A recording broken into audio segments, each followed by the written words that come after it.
ऋडमो अर्हन्ताणं ऋडमो सिद्धाणं ऋडमो वैर्याणं ऋडमो वज्झायाणं ऋडमो तोय सव्यसाहुणं मोक्षमार्गस्य नेतारं वेत्तारं कर्म भूभृतां ज्ञातारं विश्वतत्त्वानां वन्दे तद्गुणलब्धये।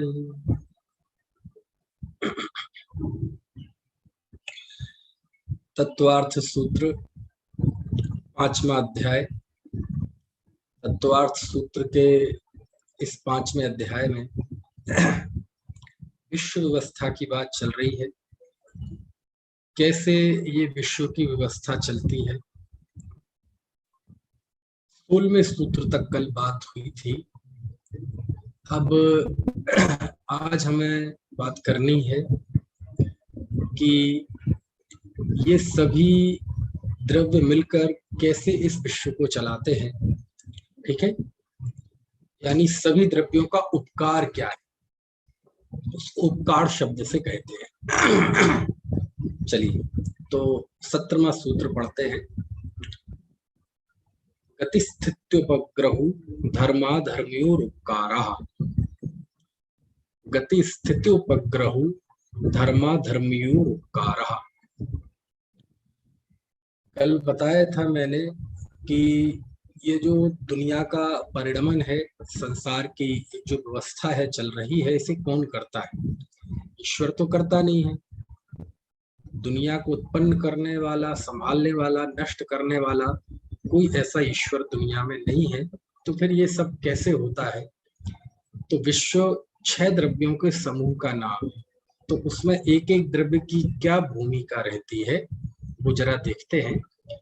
तो इसमें इस 17वें नंबर के सूत्र में 2 द्रव्य, धर्म द्रव्य और अधर्म द्रव्य का उपकार बताया है। उपकार यानी निमित्त, सहकारी। गति स्थित्यो उपग्रहु धर्मा धर्म्योर उपकारः। गति और स्थिति क्या मतलब हुआ? गति यानी होता है चलना और स्थिति यानी ठहरना। तो गति स्थित्योपग्रहु, गति और स्थिति रूप जो सहायता करना, सहयोग करना, धर्मा धर्म्योर उपकारः, ये धर्म और अधर्म द्रव्य का उपकार है ना। कल विशाली जी बात कर रही थी ना, क्रियावान। तो चूंकि जीव और पुद्गल 2 ही क्रियावान है, शेष तो क्रियावान है नहीं, है ना।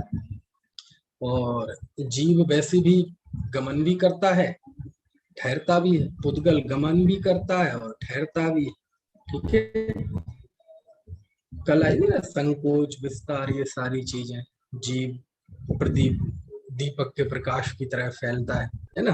पुद्गल के स्कंद में भी ये सब होता है, संकोच विस्तार परमाणु में नहीं होता। तो ये बात आई कि गति स्थित्योपग्रहु धर्मा धर्म्योर उपकारः। गति और स्थिति रूप काम करना, सहायता करना, ये धर्म और अधर्म द्रव्य का उपकार है। यानी किसी वस्तु में गति हो रही है तो ये गति धर्म द्रव्य का उपकार है और रुकना ये अधर्म द्रव्य का उपकार है। ठीक है, इसलिए इनको ऐसे भी कहते हैं कि धर्म द्रव्य गति हेतुत्व वाला है और अधर्म द्रव्य स्थिति हेतुत्व वाला है। गति हेतुत्व मतलब गति में कारण और स्थिति हेतुत्व मतलब रुकने में कारण। शास्त्रों में दोनों के लिए उदाहरण भी आते हैं कि जैसे मछली के गमन करने में पानी सहयोग करता है, ठीक है ना। तो पानी कहता नहीं है मछली को कि तुम चलो, ठीक है, लेकिन यदि वो मछली चलना चाहती है, गमन करना चाहती है, तो पानी उसमें सहयोग करता है। तो ऐसे ही जीव और पुद्गल यदि चले तो चलने में फिर धर्म द्रव्य सहयोग करता है, वह इसका उपकार है। यानी दुनिया में जो भी चीजें चल रही हैं, घूम रही हैं, हलन चलन कर रही है, ये हाथ घूम रहा है, ये जुबां उठ रही है, गिर रही है, होठ चल रहे हैं, पलकें उठ रही हैं, गिर रही हैं, जो भी हो रहा है दुनिया में इस तरह का हलन चलन, उन सब में धर्म द्रव्य का निमित्त है। ठीक है, और वैसे भी आप देखो साइंस के हिसाब से जो गति होती है, गति से कोई ना कोई ऊर्जा क्रिएट होती है, जनरेट होती है। तो उस ऊर्जा में गति निमित्त है। और गति किसका निमित्त है? गति में कौन निमित्त है? गति में धर्म द्रव्य निमित्त है। यहाँ धर्म यानी कोई पूजा पाठ भक्ति रत्नत्रय सम्यक दर्शन, ऐसा नहीं है। जैसे जीव एक वस्तु है, पुद्गल एक वस्तु है, आकाश एक वस्तु है, ऐसे धर्म नाम की एक वस्तु है और वो पूरे लोकाकाश में फैली हुई है, अरूपी है, निष्क्रिय है, लेकिन क्रियावान द्रव्यों की गति में वह निमित्त होती है। ठीक है। दूसरा इससे उल्टा काम है, कोई वस्तु चल रही है तो उसे ठहराना, स्थित करना, और वह है अधर्म द्रव्य का उपकार है। ठीक है। ये चल रहा है, ये धर्म द्रव्य का उपकार, ये हाथ रुका, ये अधर्म द्रव्य का उपकार। ठीक है। यदि अधर्म द्रव्य ना हो तो सब चलते ही रहेंगे। ठीक है। और धर्म द्रव्य ना हो तो सब रुके ही रहेंगे, है ना। तो ये दुनिया में वस्तुओं का चलना और रुकना, यद्यपि ये दो प्रतिपक्षी कार्य हैं, तो प्रतिपक्षी कार्य तो है ही, बिल्कुल उल्टे कार्य हैं, लेकिन चलेगा नहीं तो रुकेगा कैसे? और रुकेगा तो रुकने में ही ये शामिल है कि ये वस्तु चली थी। तो चलना और रुकना ये दोनों प्रतिपक्षी हैं, और इन दोनों प्रतिपक्षी कार्यों में कौन कारण है? धर्म द्रव्य और अधर्म द्रव्य। यानी हम ये मानते हैं कि हम गाड़ी चलाते हैं तो हमारा ये भ्रम है। असल में चलाने का कारण कौन है? धर्म द्रव्य। रोकने का कारण क्या है? अधर्म द्रव्य। गाड़ी में ब्रेक होते हैं, एक एक्सीलेटर होता है, एक ब्रेक होता है। एक्सीलेटर से गाड़ी चलती है और ब्रेक से गाड़ी रुकती है। ठीक है। तो ये तो पुद्गल का पुद्गल में निमित्त हुआ। ठीक है। लेकिन इसमें वस्तु व्यवस्था के अंतर्गत, षट द्रव्यमयी विश्व की व्यवस्था के अंतर्गत रुकने में कौन निमित्त है? अधर्म द्रव्य। और चलाने में कौन निमित्त है? धर्म द्रव्य। ठीक है। सिद्ध भगवान लोकाकाश के ऊपर नहीं गमन करते। जब उन्हें मोक्ष होता है तो ऊपर बिल्कुल लोक के अंतिम भाग में वहां जाकर स्थित हो जाते हैं। क्यों हो जाते हैं? उसके आगे गमन करने का होता भी नहीं है, स्वभाव भी नहीं है, और वहां आगे धर्म द्रव्य है ही नहीं। धर्म द्रव्य वहीं तक है तो गमन वहीं तक करते हैं। यही कारण है कि ऊपर जाके सभी सिद्ध भगवान स्थित हो जाते हैं, इसके ऊपर गमन नहीं होता है ना। तो अधर्म द्रव्य तो वहां है, वहां तक। तो अधर्म गति का वहां निमित्त आगे नहीं है, लेकिन वहां स्थिति का निमित्त है, वहां लोकाग्र तक। कौन सा? अधर्म द्रव्य। तो वहां जाके वो स्थित हो जाते हैं, फिर वहीं रहते हैं। रहिए अनंत अनंत काल यथा तथा शिव परिणय। अच्छा, एक प्रश्न पूछता हूँ इस बीच। कोई ऐसी स्थिति आ जाए कि धर्म द्रव्य कहे कि मैं तो चलाऊंगा, और अधर्म द्रव्य कहे मैं तो रोकूंगा, यानी आप गाड़ी में एक साथ ब्रेक भी दबाएं और एक साथ एक्सीलरेटर भी दबाएं, तो क्या होगा? हालांकि ऐसा मुमकिन नहीं है, क्योंकि कार में पैर, एक पैर के लिए दो काम होते हैं, या तो वो ब्रेक पे दबेगा या एक्सीलरेटर पे दबेगा। समझ में आया ना। लेकिन दोनों दबा दिए जाए तो क्या करे? गाड़ी रुकेगी, चले। ऐसे ही मान लो धर्म द्रव्य कहे मैं तो चलाऊंगा, अधर्म द्रव्य कहे मैं तो रुकाऊंगा। अब उस जीव और पुद्गल की बेचारी की क्या स्थिति होगी?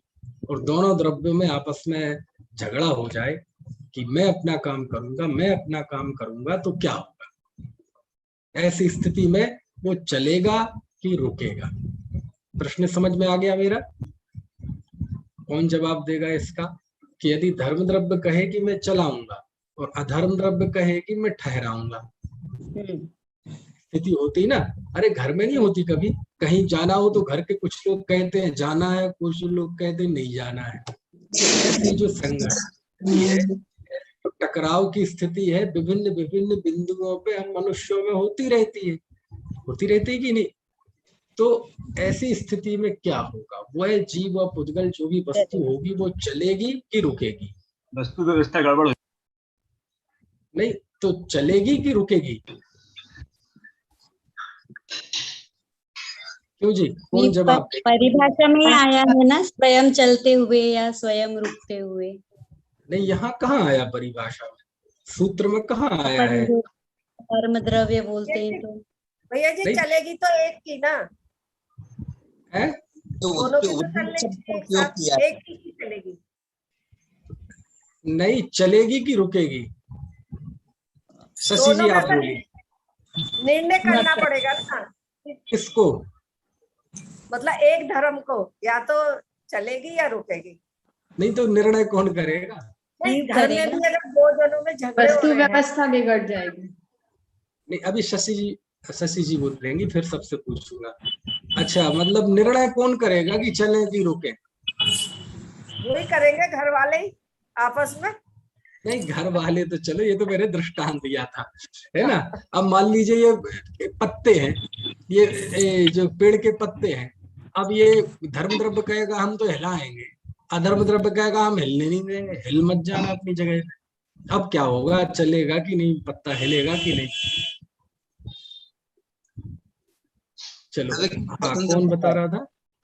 द्रव्य की स्वतंत्रता। वैसे सरला जी ने जवाब दे दिया है, लेकिन अभी उस पर और बात करते हैं कि स्वयं गमन करते हैं, वो पाठमाला में परिभाषा है, और वो स्वयं वाली बात कुंद देव की गाथा में है। हाँ कौन बता रहा था? उद्युक्त मैं बोल रहा हूँ। हाँ हाँ बताइए बताइए। उद्युक्त शब्द का प्रयोग किया है उसमें। काय का उद्युक्त मतलब? जो स्वयं प्रेरणा से करते हैं ऐसा, उद्युक्त जीव और प्रेरणा। हाँ हाँ हाँ बहुत अच्छा, चलिए अच्छा उत्तर दिया आपने भी और सरला जी ने भी। देखो धर्म द्रव्य और अधर्म द्रव्य, हाँ प्रभा जी बताइए। हाँ हाँ बोलिए। वो नहीं हो रहा, मेरा हैंग हो गया। हाँ बताइए बताइए। हाँ जी भाई साहब, इसका तो आंसर ये है कि बस जो चीज स्वयं चलने में गतिशील हो उसे ही चला सकते हैं और उसे ही रोक सकते हैं, तो ये वाली तो बात है ही नहीं। जो चीज दरअसल चलने क्या में है कि ये खुद ये धर्म द्रव्य और अधर्म द्रव्य कोई प्रेरित नहीं करते।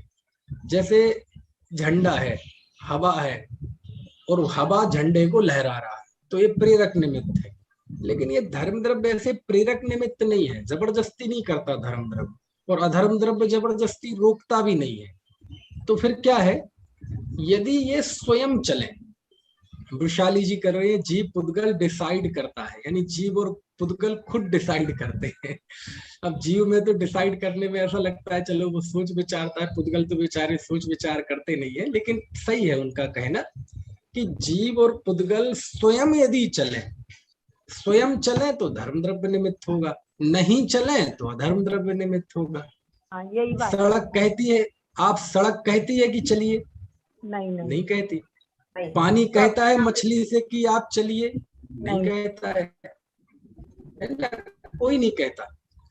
तो क्या अर्थ है कि यदि वो चलेंगे तो धर्म द्रव्य निमित्त है, और नहीं चलेंगे ठहर जाएंगे तो अधर्म द्रव्य निमित्त है। यानी धर्म द्रव्य अधर्म द्रव्य उदासीन निमित्त है। उदासीन यानी ये किसी को प्रेरित नहीं कहते, ये किसी को कहते नहीं है भैया तुम चलो, कहते नहीं है कि अरे तुम बहुत चल लिए थक गए होगे जरा रुक जाओ, है ना। ऐसा धर्म द्रव्य अधर्म द्रव्य इस तरह का कार्य नहीं करते हैं। यही कारण है कि इनमें कभी ऐसे संघर्ष की स्थिति पैदा नहीं होती है ना। जो दे उसका भी भला, जो ना दे उसका भी भला, है ना। जो चले सो चले और नहीं चले सो नहीं चले। यानी जीव स्वयं, यदि आपको चलना है तो कोई बात नहीं, धर्म द्रव्य निमित्त होगा, चल रहे ठहरना है तो धर्म द्रव्य निमित्त होगा।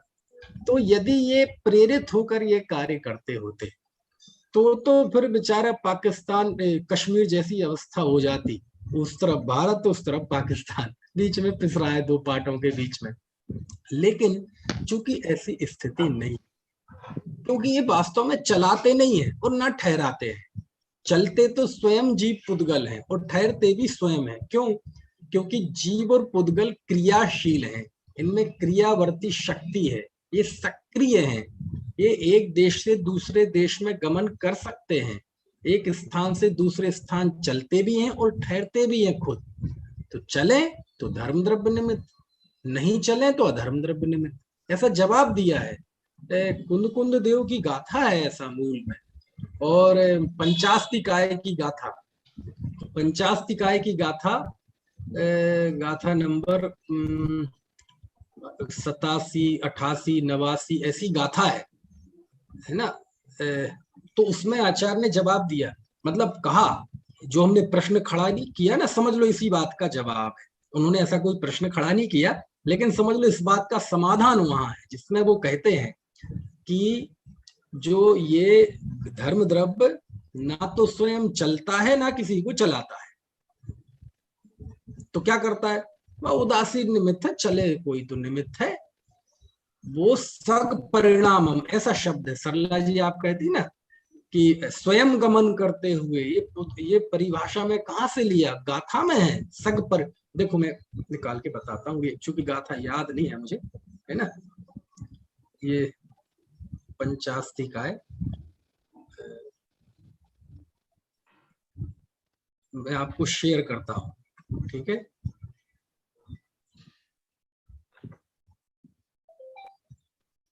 ये पंचास्ती का है, कौन सी गाथा बताई थी मैंने सर? 89 है क्या सर? 88-89, हाँ ऐसी है, 88-89 के आसपास है। 89 हाँ देखो ये 89 है। चलिए देखो, देखो ये 88 देखो, ये लिखा ना, लय गच्छति धम्मथि गमणं न करेदि अन्नदवियस्य हवदि गदि सपसरो जीवाणम पुग्गलाणम च। कितना साफ लिखा, लय गच्छति धम्मथि, धम्मथि मतलब धर्मास्तिकाय, धर्मास्तिकाय लय गच्छति, वह चलता नहीं है, जाता नहीं है कहीं, क्योंकि वो तो निष्क्रिय है। पूरे अखंड लोकाकाश में एक धर्म द्रव्य पूरा व्याप्त है ना। और गमणम न करेदि अन्य द्रव्यस, और अन्य द्रव्य को भी चलाता नहीं है। फिर क्या है, हवदि होता है, गदिप पसरो, यानी गदिप पसरो मतलब गति का प्रसारक, किसके, जीवाणम पुद्गलाणम चा, जीवों और पुद्गलों के। तो कहते वो न स्वयं चलता है और न चलाता है, तो फिर क्या करेगा, गति प्रसार में वो कारण होता है। तो इसका अर्थ जो आप देखेंगे नीचे, अमृतचंद आचार्य ने इसका अर्थ उदासीन किया है, संभवतः इसी गाथा में। देखो आप, यथा ही गति परिणतः प्रभंजमानो वैजयंती नाम, देखो निष्क्रियत्वात् लिखा ना, निष्क्रियत्वात्, ये जहां मैं ये कर रहा हूं ये निष्क्रिय है। और हाँ हाँ ये आ गया, देखो इसी गाथा की टीका में, गति परिणामस्य हेतु कर्तृत्व किंतु सलिल में मतस्यानाम जीव पुद्गला नाम आश्रय कारण मात्रत्वेन उदासीन, उदासीन शब्द बताना था मुझे, ये अमृतचंदाचार्य ने इसका दिया है कि जैसे सलिल में, सलिल यानी होता है पानी, मत्स्या नाम, जैसे सलिल पानी मछली में निमित्त होती है, मछली के चलने में पानी निमित्त होता है, मतलब चलो तो चलो, नहीं चलो तो नहीं चलो। तो पानी ये नहीं कहता कि हे देवी मछली तुम नहीं चलोगी तो हम तुमसे बुरा मान जाएंगे, कोई बात, आओ तो वेलकम, जाओ तो भीड़ कम, समझ में है ना। ऐसा एक दुकान पे स्लोगन लिखा था। ऐसे ही ये जीव और पुद्गलों के में उदासीन शब्द आए ना, उदासीन, उदासीन है, ठीक है, उदासीन निमित्त कहलाते हैं। और एक जगह तो लिखा कि सभी द्रव्य वास्तव में उदासीन निमित्त है। ये उदासीन निमित्त में ही भेद है, प्रेरक और उदासीन। वस्तुतः तो उपादान की दृष्टि से सभी द्रव्य उदासीन है, लेकिन ये तो उदासीन में भी उदासीन है। कौन से? ये धर्म द्रव्य है ना। ऐसे देखो आप, वो सग परिणामम सरला जी ने जो बोला था, तो उन्होंने पाठमाला में से बोला था, मैं आपको गाथा में बताता हूँ। देखो ये 89वीं गाथा है। विज्जदि जेसिं गमणं ठाणं पुण्ते सिमेव संभवति ते सग परिणामे हिंदु गमणम ठाणम च कुप्पन्ति। क्या मतलब हुआ?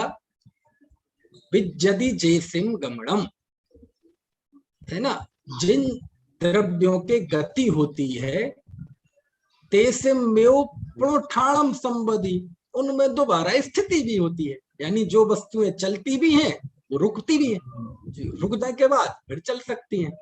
तो ये जो चलती है वो रुक भी जाती है ना। तो क्या अर्थ हुआ? ते सग परिणामे हिंदू गमणम जाणम न कुप्पन्ति।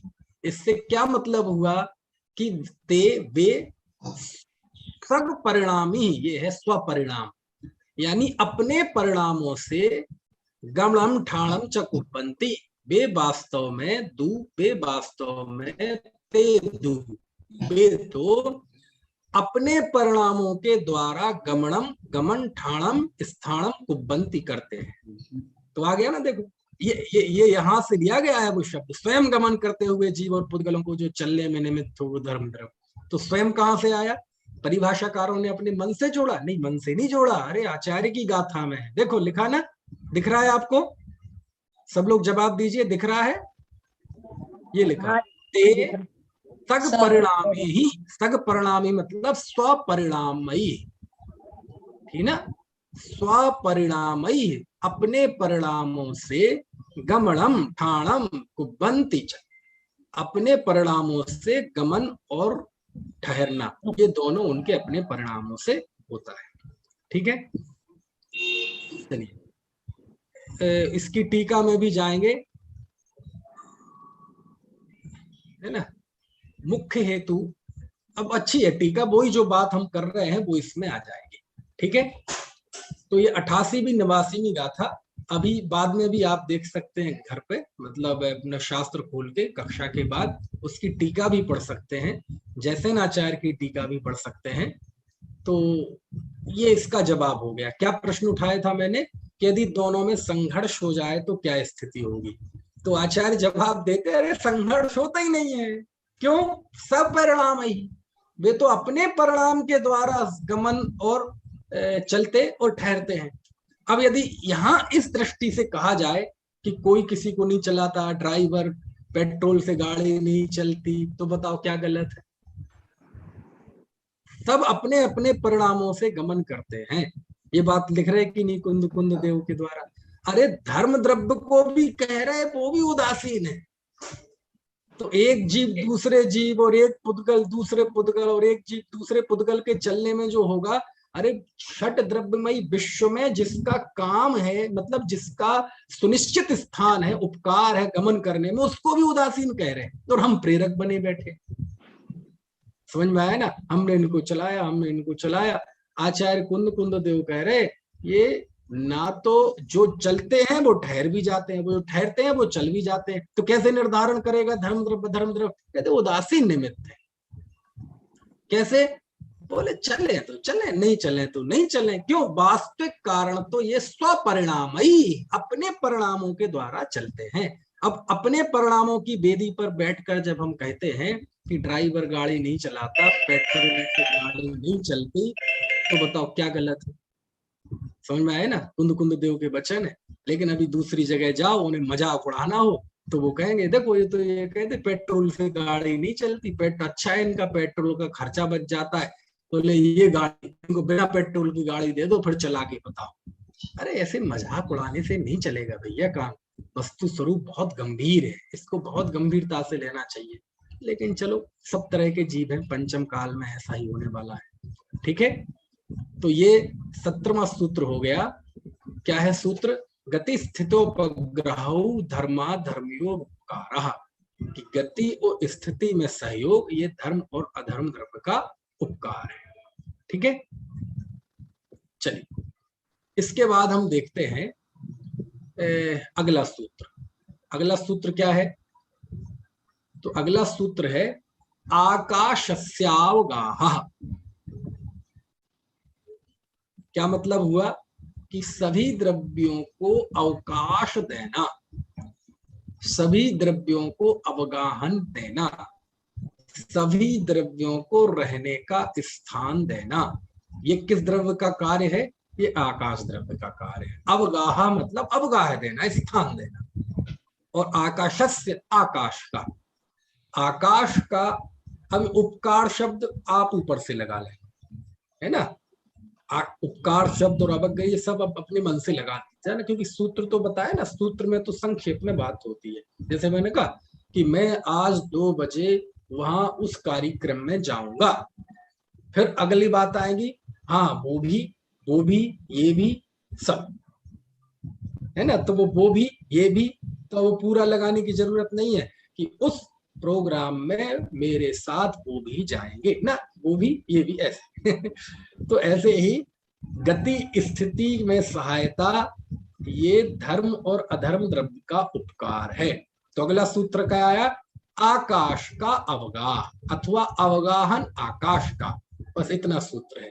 तो क्या मतलब हुआ, अवगाहन देना ये आकाश द्रव्य का उपकार है। ठीक है, समस्त द्रव्यों को रहने के लिए स्थान कौन देता है, आकाश देता है। और आकाश को रहने के लिए कौन स्थान देता है, कोई नहीं देता। जो समस्त द्रव्यों को रहने में निमित्त हो, वो खुद के रहने के लिए क्या चाहिए उसे, है ना। तो सभी द्रव्य इसके आधार से हैं और आकाश किसी के आधार से नहीं है, वो अपने आधार से है, वह निराधार है ठीक है, हम सब तो आधार हैं, आधार सहित है। क्यों, सबका आधार कार्ड बना कि नहीं, आधार कार्ड बना तो हम पता चला कि हमारा कोई आधार है, नहीं तो अब तक हम जमाने से निराधार ही थे।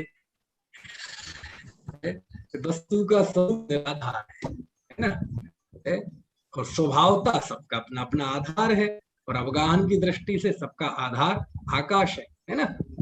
चलिए, इसके बाद आप देखेंगे तो 19वें सूत्र में आचार्य पुद्गल द्रव्य का उपकार बताए। ये जरूरत है, देखो आप, पुद्गल द्रव्य का उपकार क्या है। देखो, धर्म द्रव्य के लिए पुद्गल की जरूरत नहीं, अधर्म द्रव्य के लिए पुद्गल की जरूरत नहीं, आकाश के लिए पुद्गल की जरूरत नहीं, काल के लिए पुद्गल की जरूरत नहीं। पुद्गल की जरूरत केवल जीव को होती है। और जरूरत मतलब समझना आप, जरूरत यानी कोई उसके लिए सुख के लिए, लेकिन बस ऐसा संसार में सब चलता है, संयोग वगैरह। तो उस दृष्टि से इस संसार में पुद्गल द्रव्य का क्या उपकार है, तो पुद्गल द्रव्य का उपकार देखो 19वीं गाथा में आचार्य बताते हैं। उसमें लिखा, शरीर वांग मनः प्राणापानाः पुद्गलानाम। ठीक है शरीर वांग मनः प्राणापानाः पुद्गलानाम। पुद्गल का उपकार क्या है, तो पुद्गल के उपकार ये है, शरीर, ठीक है, ये पुद्गल का उपकार है। वांग वचन, ये पुद्गल का उपकार है। मन, ये पुद्गल का उपकार है। और प्राणापाना मतलब श्वासोश्वास, श्वास लेना श्वास छोड़ना, ये पुद्गल का उपकार है। पुद्गला नाम, ये पुद्गल के उपकार है। ठीक है, बड़ा बड़ा उपकार है जी पुद्गल का कभी आपने ऐसे प्रयोग करते हुए देखा, हम लोक में तो कहते हैं जी आपका बड़ा उपकार है, बड़ा एहसान है। कभी आपने पुद्गल को कहा, हे पुद्गल तेरा बड़ा एहसान है, क्यों, तूने मुझे शरीर दिया, तुमने मुझे वाणी दी, तुमने मुझे मन दिया, तुमने मुझे श्वास दिया। ऐसा कोई बोलता है, क्यों, अरे उपकार का मतलब एहसान नहीं है, उपकार का मतलब कार्य, सहयोग। अब वो तो अच्छे बुरे सब में भी होता है? किसी को स्वस्थ शरीर मिला हो तो ये भी उपकार है, और किसी को काला कलूटा कुबड़ा, है ना, और हाथ अगरबत्ती पैर मोमबत्ती, शरीर में कुष्ठ रोग, कीड़े पड़े हैं, कान बह रहे हैं, नाक बह रही है, मुंह बह रहा है ना, तो ऐसा कोई नवद्वार बहे घिनकारी प्रत्यक्ष वाला शरीर भी पुद्गल का उपकार है। स्वस्थ शरीर भी पुद्गल का उपकार है। और वो सड़ा गला शरीर आपने देखा होगा ना, वो बारिश के दिनों में कुत्ते कैसे सड़ जाते हैं, ऊपर पूरा वो निकल आता है, कैसे तड़फ तड़फ के मरते हैं, वो भी पुद्गल का उपकार। तो उपकार शब्द से आप कोई विचलित मत हो जाना, क्योंकि उपकार शब्द की जो इमेज है हमारे मन में, वो इमेज इस तरह की है कि उपकार मतलब मदद, मतलब एहसान, मतलब जिस बात पे हम उसे थैंक्स कह सके।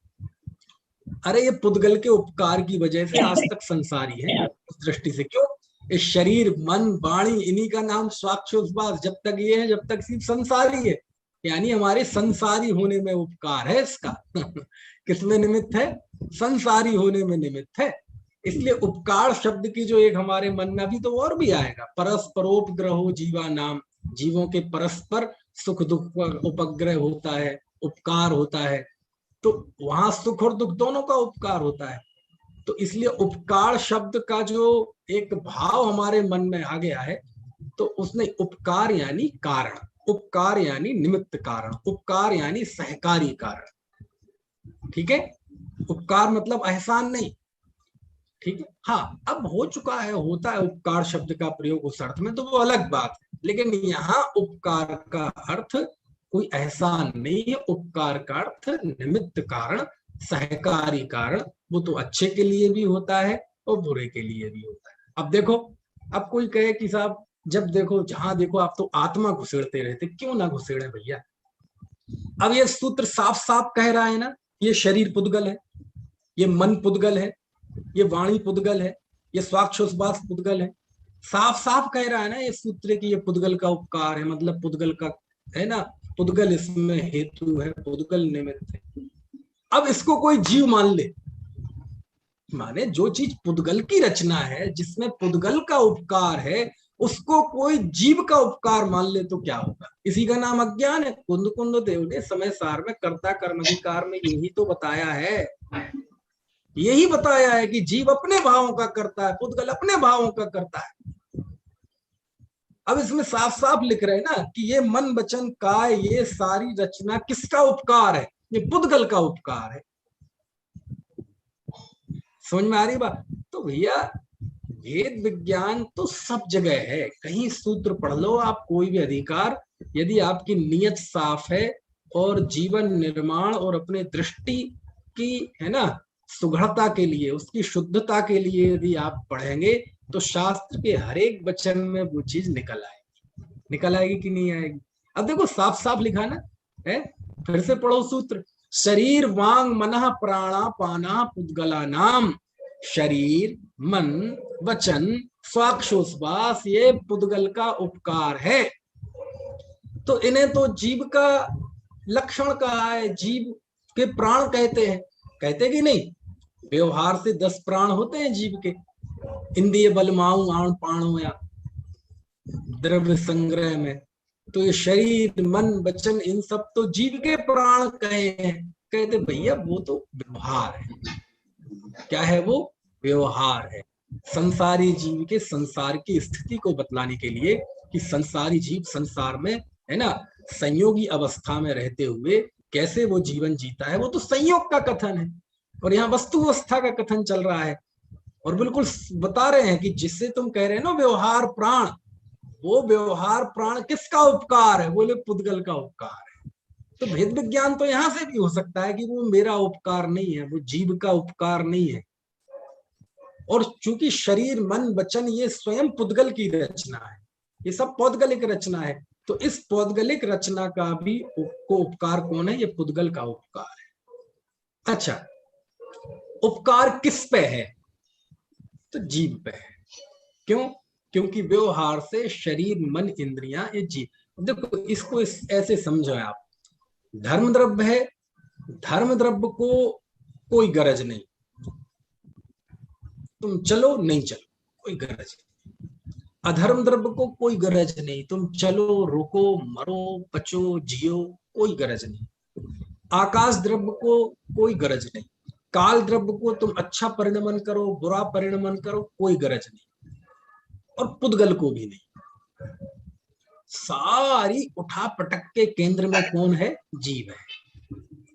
पुद्गल को कतई कोई इंटरेस्ट नहीं है कि वो शरीर की रचना करे, वो मन की रचना करे, वो स्वाक्षोस्वास की रचना करे, वो इस औदारिक शरीर की रचना करे। इसको कतई इंटरेस्ट नहीं है पुद्गल को, क्योंकि पुद्गल में जानने देखने की शक्ति नहीं है, उसके अंदर विचार शक्ति नहीं है, उसके अंदर चुनने की शक्ति नहीं है, सोचने समझने की शक्ति कुछ भी नहीं है उसके अंदर। वो तो जड़ है, अचेतन है।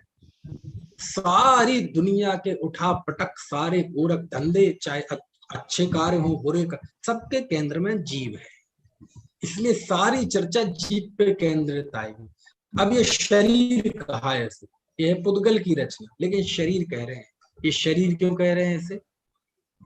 शरीर क्यों कहते हैं इसे? ये सब जीव की अपेक्षा इसके नाम है। इंद्रियां, इन आंख नाक कान पुद्गल की रचना है, लेकिन इंद्रिय क्यों कहते हैं? क्योंकि इनके जरिए जीव अपना काम करता है। समझ में आया ना? ये तो बेचारा बुद्धू है पुद्गल, ये शरीर आंख नाक कान तो बुद्धू हैं, लेकिन इन सब का इस्तेमाल कौन करता है? जीव करता है। तो सारी चर्चा के केंद्र में जीव है। अब पुद्गल का धर्म द्रव्य पे तो कोई उपकार है नहीं, अधर्म आकाश काल द्रव्य पे तो उपकार है ही नहीं, उन्हें जरूरत ही नहीं है। लेकिन जीव जब संसार अवस्था में होता है तो संसार अवस्था में इसकी ऐसी स्थिति होती है कि अनेक तरह के ये कार्य करता है, अनेक तरह के शरीर धारण करता है, अनेक तरह से, है ना, गमन अवगमन आदि करता है, श्वास लेता है। तो ये सब पुद्गल द्रव्य का उपकार है। ठीक है, तो क्या करना, पुद्गल द्रव्य का उपकार है तो पुद्गल का एक विधान लिखना चाहिए पुद्गल द्रव्य का। अरे पुद्गल द्रव्य तुम्हारे निमित्त से, तुम्हारे सहयोग से मुझे शरीर मिला, ये मिला, वो मिला, तो इसका एक विधान लिख दो पुद्गल द्रव्य के उपकार में। अरे कहते हैं भैया ये भी काम तब करता है, ये पुद्गल भी इनमें उपकार तब बनता है कि जब हम इस शरीर वचन मन और प्राण मतलब स्वाक्षोश्वास की रचना के लिए हम प्रेरित होते हैं। कैसे प्रेरित करते हैं? जीव मिथ्यात्व रूप परिणमन करता है ना, अज्ञान असंयम रूप परिणमन करता है तो संसार दशा होती है, तो जन्म मरण होता है, और जन्म मरण होता है तो ये शरीर आदि मिलते हैं। समझ में है ना?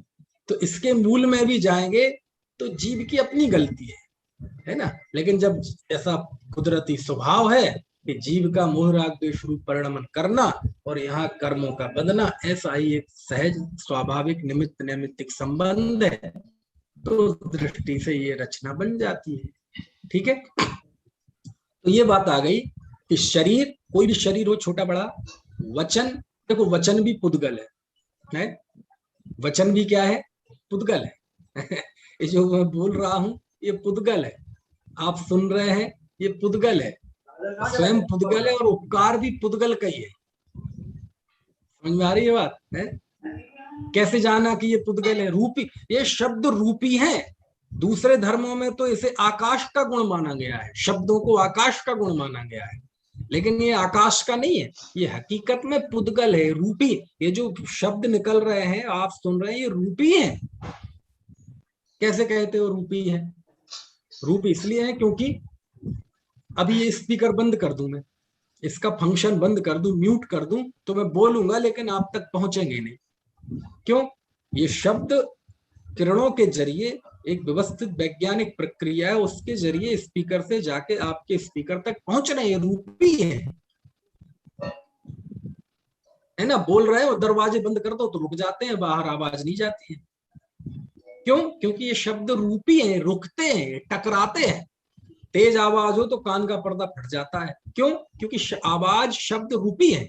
वो बात अलग है, हमें आंखों से दिखाई नहीं देते, ये सब रूपी है, शब्द जो है रूपी है, अक्षर जो होते हैं। और अब तो बहुत आसान है इस बात को सिद्ध करना। आप देखो वाइफ टाइपिंग आती है, मोबाइल में होती ना, आप बोलते जाते हैं और सामने टाइप होता जाता है, हो जाता है ना। तो हम जब बोल रहे हैं और आप वाइफ टाइपिंग चालू कर दो तो वो अपने आप लिखता जाएगा। इसका मतलब क्या है?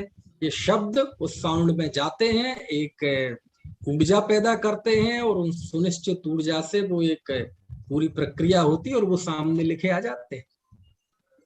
आपने देखा होगा शुरू में बचपन में पटाखे जब फोड़ते थे, बहुत जीव अब भी फोड़ते हैं, हालांकि बहुत कम हो गया पटाखों का चलन। तो पटाखे जब फोड़ते थे तो छोटा मोटा मतलब बम फोड़ा कोई, तो बम के ऊपर डब्बा रख देते थे। सबने किया होगा, ये कार्य किया था। बम के ऊपर डब्बा रखते हुए देखा होगा ना आपने। और फिर वो बम फोड़ते हैं तो डब्बा फूट जाता है, उसके टुकड़े टुकड़े हो जाते हैं या थोड़ा सा क्रैक हो जाएगा, ऊपर उड़ जाता है। कैसे होता है? उसमें से कोई बम फूटता होगा तो उसमें से हथौड़े निकलते होंगे, फिट फिट ऐसे तोड़ते होंगे। कुछ नहीं, वो जो आवाज निकली वो आवाज भी शब्द है ना। शब्द भी अक्षरात्मक भी होते हैं, अक्षरात्मक भी होते हैं। मैं जो बोल रहा हूँ आप सुन रहे हैं, अक्षरात्मक है, बाकी ये अनक्षरात्मक है ना। फिसल जाए तो वो भी शब्द अनक्षरात्मक निकलते हैं। पहले की कॉमिक्स में आते थे, इन अनक्षरात्मक ध्वनि को भी अक्षरात्मक बना देते थे। पहले जब बचपन में कॉमिक्स पढ़ते थे ना, अब तो आज के बच्चे बेचारे क्या जाने कॉमिक्स पढ़ने का मजा, जब इंतजार रहता था चाचा चौधरी। तो उसमें जैसे कोई नीचे गिरा तो धड़ाम, सांप आया फिस, तो ऐसे फिस फिस लिखा रहता था, है ना। ठीक है, तो वो सब जो ध्वनियां होती हैं, शब्द होते हैं, ये बाकायदा एक ऊर्जा होते हैं। है ना, पुद्गल होते हैं और ये सब काम करते हैं, है ना। खैर, तो मैं ये बता रहा था कि ये भी पुद्गल की रचना है। कौन सा? पुद्गल का उपकार है, शरीर भी वाणी भी, ठीक है। चलो, इसके बाद तीसरा क्या है? मन। भाई साहब हाँ, जरा एक क्वेश्चन, क्या हाँ, पुद्गल को भी उदासीन निमित्त कहेंगे या निष्क्रिय?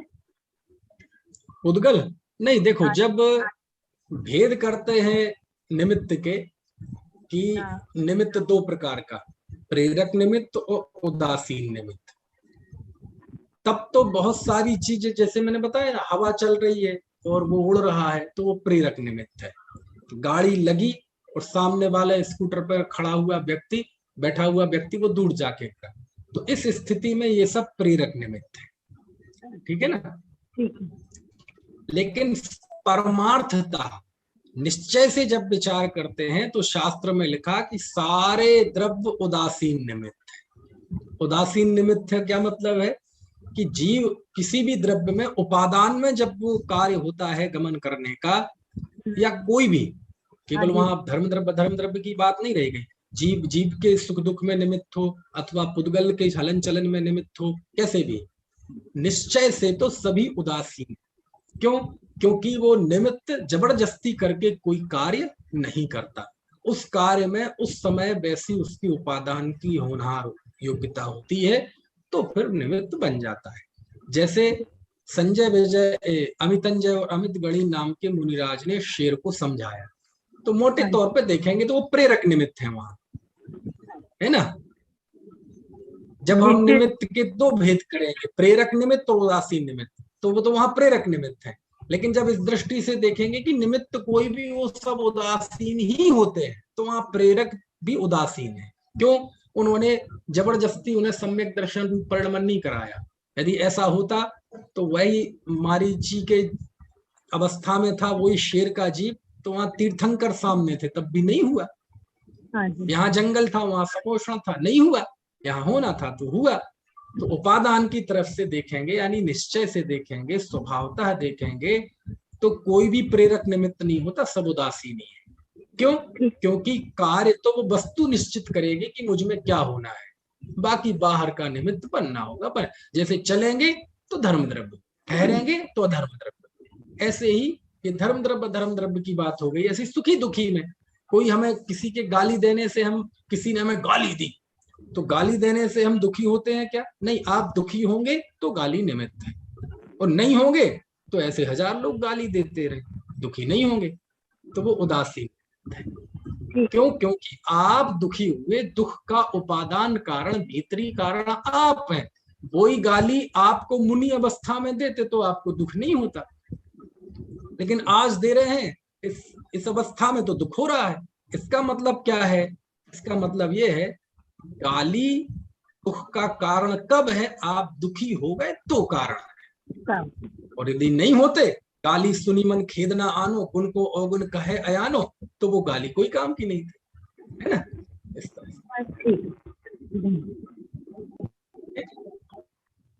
चलिए, तो समय हो गया है, और बात हम कल करेंगे। और किसी को कोई प्रश्न हो तो पूछ लीजिए, अन्यथा फिर हम जिनवाणी स्तुति करते हैं। हमको है ना भैया जी, हाँ, बताइए। एक प्रदेश में, जैसे अपन बोलते हैं ना कि बहुत सारे असंख्यात पुद्गल प्रदेश समा जाते हैं, अपन ने कल बात करी थी, तो ये पुद्गलों में भी अवगाह का अपन कुछ बोल सकते हैं? नहीं, एक दूसरे में समाते हैं तो नहीं, समाते नहीं है, उसको समाना नहीं बोलते, उसको बोलते हैं बंध, स्कंध होते ना। एक जब परमाणु बिल्कुल अकेला है तो वो तो आकाश के एक प्रदेश को घेरेगा। फिर दो परमाणु यदि बंधे हुए नहीं है, वो बंधन जरूरी है उनमें। परमाणुओं में अनंत परमाणु आपस में बंधेंगे, स्कंध कहलाएंगे। तो वो आकाश के प्रदेश में एक साथ, एक प्रदेश में वो अनंत परमाणु बंध कर रह सकते हैं, अकेले अकेले होकर नहीं रह सकते, है ना। तो वो जो अवगाहन की शक्ति, तो वो आकाश की है। यानी हर शब्द का, जैसे कल एक किन्ने पूछा था आखिरी में, बिरशिला जी ने, कि क्या पुद्गल में भी संकोच विस्तार होता है क्या? तो कहते देखो, पुद्गल में, परमाणु में नहीं होता संकोच विस्तार। परमाणु एक स्वतंत्र परमाणु है, वो तो बिल्कुल सुनिश्चित आकाश के एक प्रदेश जितनी अवगाहना है। लेकिन यदि स्कंद होगा तो स्कंद में तो हो सकता है संकोच भी विस्तार भी। अरे जीव के संकोच विस्तार को समझाने के लिए पुद्गल की उदाहरण दिया। क्यों? दीपक क्या है, उसका प्रकाश क्या है? पुद्गल है है ना। स्पंज को सिकुड़ देते हैं, फैला देते हैं। तो स्कंदों में तो सब होता है, सिकुड़ना भी है ना, और विस्तार होना भी, टूटना भी, जुड़ना भी, बारीक होना भी, मिलना भी, सब होता है। लेकिन परमाणु, जो असली परमाणु, क्योंकि एक जीव की अपेक्षा कहा ना कि एक जीव है, उसमें दीपक की लो प्रकाश की तरह संकोच विस्तार होता है। ऐसे एक पुद्गल, पुद्गल मतलब शुद्ध पुद्गल यानी होता है परमाणु, तो उस परमाणु में संकोच विस्तार नहीं होता है ना। ऐसा यही परमाणु कारमार वर्णगणा के रूप में शरीर चिपकते हैं आत्मा के साथ, यही परमाणु होते हैं। हाँ, ये परमाणु कारमाण वर्गणाएं रूप परिणमित होते हैं, और ये कारमाण वर्गणाएं, ये सब परमाणु लोकाकाश में ठसाठस भरे हैं। ठीक है भाई, ठसाठस भरे हैं। और जहां जैसे हमारा यहाँ आत्मा है, तो यहाँ हमने राग द्वेष के परिणाम किए, तो परमाणुओं को कोई अलग से नहीं आना पड़ता कि मान लीजिए यहाँ हमारे यहाँ जगह कम है तो हम दूसरी जगह से ऑक्सीजन सप्लाई कर लें, जैसे कोरोना में हुआ। ऐसे अलग से परमाणु, जहां हम हैं वही जो परमाणु हैं, वो ही परमाणु कर्म रूप परिणमित हो जाते हैं। और वो भी सभी परमाणु नहीं होते, सभी परमाणुओं में शक्ति नहीं है कर्म रूप परिणमित होने की। तो लोकाकाश के प्रत्येक प्रदेश में अनंत परमाणु है, अनंत अनंत परमाणुओं से ठसाठस भर। तो हाँ, हमने राग द्वेष किया तो वही जो परमाणु है वही कर्म रूप परिणमित हो जाते। भैया जी, हाँ बताइए। पुद्गल का जीव पर तो वो है उपकार। हाँ हाँ हाँ, मतलब मैं ये कहना चाह रही हूँ कि जीव पर तो उपकार है, अब उसका पुद्गल का, अगर पुद्गल नहीं होगा तो भगवान भी नहीं बन सकते, कुछ भी नहीं हो सकता। पुद्गल के सहारे ही तो शरीर वो के बता ही रहे ना, उपकार तो है? बता ही रहे ना, कि जैसे अपन ने कहा कि वज्र वृषभ नाराज संघनन बालों को ही मोक्ष होता है ना। तो वज्र वृषभ नाराज संघनन, वो किसका उपकार है? वो पुद्गल का उपकार है। तो वो सूत्र में लिखा ना, शरीर में पुद्गल द्रव्य का उपकार है। अंगी पंचेंद्रिय ही मोक्ष जाएगा। तो मन की रचना किसका उपकार है? पुद्गल का उपकार। लेकिन उपकार का अर्थ एहसान नहीं है, बस उसमें सहकारी है। क्यों? क्योंकि वो वज्र वृषभ नाराज संघनन वाला तो 7वें नरक में भी जाता है, और ज्यादातर वहीं जाते हैं। मोक्ष तो कोई कार जाता 6 महीने 8 समय में, है ना। वहां जाओ भोग भूमि में, भोग भूमि में तो महिलाओं का शरीर भी वज्र वृषभ नाराज संघनन होता है ना। वहां की आर्या का, आर्या बताया था ना, एक दूसरे को संबोधन देते हैं आर्य और आर्या, तो उनका भी वज्र वृषभ नाराज संघनन होता है ना। चलिए, तो उपकार का मतलब सहकारी। और किसी का कोई प्रश्न?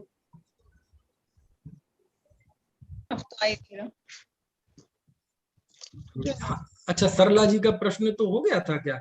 हाँ, तो वो पूछ रही थी अवगाहन। तो परमाणु में परमाणु का अवगाहन नहीं होता, बंद होता है। ठीक है, वो कहते ना कि एक सिद्ध जहाँ होते हैं वहाँ बहुत सारे सिद्ध होते हैं। जीव है, वो तो जीव है। और वो जीव की अवगाहन शक्ति नहीं है, वो आकाश की अवगाहन शक्ति है। लेकिन वो असंख्यात प्रदेशों में ही होते, एक प्रदेश में नहीं होते। कि आकाश के जिन असंख्यात प्रदेशों में एक सिद्ध है, उन्हीं में असंख्यात सिद्ध है। वो जीव की बात है ना। लेकिन वो भी जीव आपस में बंधे हुए नहीं है, वो आकाश की ही स्थिति है। और पुद्गल में एक स्पेशल कंडीशन है कि पुद्गल परमाणु, अनंत पुद्गल परमाणु बंधन को प्राप्त होकर आकाश के एक प्रदेश में स्थान। भैया ये स्नेक और वृक्ष के हिसाब से बंधन है ना सर? यानी जो अभी सूत्रों में आएगी ये चर्चा। हाँ। आगे सूत्र आए हैं स्निग्धता रुक्षता के, कैसे इनमें बंधन होता है, तो वो आएगा। अभी वो चर्चा तो सूत्रों में आने ही वाली है। विशाली जी कुछ पूछ रही है, मैं इनको अनम्यूट करता हूँ। हाँ भैया जी, मैं पूछ रही थी परमाणु हाँ। जो मतलब स्कंद रूप नहीं हो, ऐसा अनादि हाँ, अनंत रह सकता है परमाणु इसमें अवस्था में? 2 कथन सुनने में आए थे कि एक तो ये भी पढ़ने में आया, हमारी विद्वानों से बात भी हुई कि अनंत से हैं जो कभी वो अनादि अनंत परमाणु रूप में ही रहते है ना। दूसरा कथन ये पढ़ने में आया कि अनंत परमाणु अनंत काल तक परमाणु रूप में ही रहेंगे। इसका मतलब ये है, इसका दूसरा अर्थ कि हमेशा अनंत परमाणु ऐसे जरूर रहेंगे जो स्कंद रूप अवस्था में नहीं रहेंगे। कल को वो प्राप्त हो जाए वो अलग बात, लेकिन ऐसा सर्कुलेशन चलता रहेगा कि हर समय में अनंत परमाणु ऐसे रहेंगे जो परमाणु रूप में ही रहेंगे, वह स्कंद रूप अवस्था में नहीं रहेंगे। ठीक है, यानी आज भी अनंत परमाणु ऐसे हैं जो वो परमाणु रूप में ही है ना। भैया जी, जो सिद्ध भगवान है जहाँ पे, वहाँ धर्म अधर्म बस वहीं तक है? हाँ, वहीं तक है। उसके ऊपर धर्म धर्म, उसके ऊपर तो फिर जाएंगे, एक तो जा ही नहीं सकते, ज्ञान ले जाओ तो अलोकाकाश पहुंच जाएंगे। अलोकाकाश में आकाश के अलावा कुछ नहीं है ना। ज्ञान जा सकता है वहां केवल, और जा सकने का मतलब क्या है कि ज्ञान में वो आ सकता है, और आ सकने का मतलब क्या है कि ज्ञान अपने स्थान पर रहकर अपनी शुद्धता से लोकालोक का ज्ञान कर सकता, जान सकता है। इसी अपेक्षा से उसे सर्वगत कहा है ना। प्रवचन सार की गाथा देखना, आदाणाण प्रमाणम दाणम प्रेय प्रमाणम उत्तिष्ठम प्रेयम लोया लोयम तम्हा आदाहु संप्रयम। हाँ बताइए। नहीं है। चलिए, और कोई प्रश्न है? तीनों लोग में व्यापक है। आवाज नहीं है। चलिए जिन वाणी स्तुति कर लेते हैं। अनंत धर्मणस्तत्त्वं पश्यन्ति प्रत्यगात्मनः अनेकान्तमयी मूर्तिर्नित्यमेव भासते।